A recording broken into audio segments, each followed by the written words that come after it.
తెలంగాణ అసెంబ్లీలో రాజుకున్న మైనింగ్ మంటలు మెల్లగా ఇప్పుడు హైదరాబాద్ శివార్లోని పటాన్ చెరువుకు పాకాయి. పాలక ప్రతిపక్షాల మధ్య మాటల యుద్ధానికి దారితీశాయి. ఇంతకీ ఈ ఇష్యూకి ఆ నియోజకవర్గంలో నిప్పులు చెలరేగడానికి కారణమేంటి? పటాన్ చెరువులో మైనింగ్ పంచాయతీ.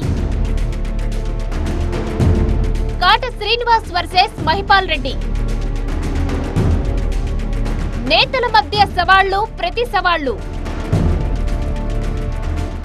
ఇప్పటికే రాజకీయంగా హాట్ టాపిక్ అవుతున్న పటాన్ చెరువు నియోజకవర్గంలో మైనింగ్ ముచ్చట మంటలు పుట్టిస్తోంది.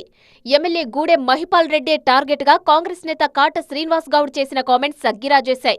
ఎమ్మెల్యే సహా ఆయన సోదరుడు 100 కోట్ల మైనింగ్ రాయల్టీ ఎగ్గొట్టారంటూ ఆయన చేసిన వ్యాఖ్యలు దుమారం రేపుతున్నాయి. కాంగ్రెస్ ఇన్ఛార్జి చేసిన వ్యాఖ్యలకు అదే స్థాయిలో కౌంటర్ ఇచ్చారు ఎమ్మెల్యే గూడెం మహిపాల్ రెడ్డి. కాంగ్రెస్ నేత కాట శ్రీనివాస్ వ్యాఖ్యల్లో ఎంత మాత్రం నిజం లేదన్నారు. తాను భూమి కబ్జా చేసినట్టు నిరూపిస్తే దేనికైనా సిద్ధమని సవాల్ విసిరారు. మంత్రి దామోదర కూతురి పేరు చెప్పి కాట శ్రీనివాస్ ఎంత డబ్బులు వసూలు చేశారో చెప్పాలన్నారు. ఫేక్ మాటలు మాట్లాడితే తగిన గుణపాఠం చెబుతామని హెచ్చరించారు. 2023లో బీఆర్ఎస్ నుంచి ఎమ్మెల్యేగా గెలిచిన గూడెం మహిపాల్ రెడ్డి కాంగ్రెస్ కండువా కప్పుకోవడంతో పటాన్ చెరువు నియోజకవర్గం రాజకీయంగా చర్చనీయాంశమైంది. అయితే ఆయన చేరికతో కాంగ్రెస్ పార్టీలో వర్గాలు మొదలై కార్యకర్తలు కొట్టుకునేదాకా వెళ్లింది. ఓవైపు కాటా వర్గం, మరోవైపు మహిపాల్ వర్గం అన్నట్టుగా రచ్చ నడిచింది. అయితే అనూహ్యంగా ఇటీవల యూటర్న్ తీసుకున్న మహిపాల్ మరోసారి బీఆర్ఎస్ పంచన చేరారు.